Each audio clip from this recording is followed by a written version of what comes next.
சமூக ஆர்வலரான அன்னை பிஜி சரவணன் அவர்கள் கடந்த 3 ஆண்டுகளுக்கும் மேலாக ஸ்ரீவைகுண்டம் தொகுதி மற்றும் அதன் சுற்றுவட்டார பகுதிகளில் உள்ள ஆதரவற்ற ஏழை எளியவர்களுக்கு இல்லம் தேடி இரவு உணவு வழங்கி வருகிறார். இந்நிலையில் தமிழக வெற்றி கழகத்தின் ஐம்பெரும் கொள்கை தலைவர்களில் ஒருவரான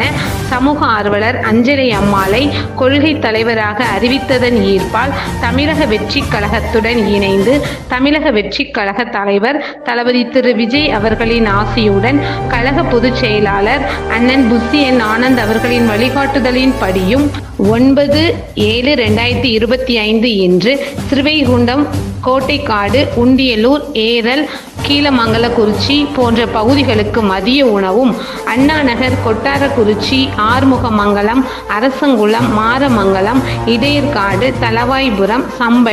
சம்படி காலனி, மேலச்சம்படி போன்ற பகுதிகளில் உள்ள ஏழை எளியவர்களுக்கு இரவு உணவும் தூத்துக்குடி மேற்கு மாவட்டம் அன்னை பிஜி சரவணன் அவர்களின் சார்பில் 202 நபர்களுக்கு உணவு வழங்கப்பட்டது.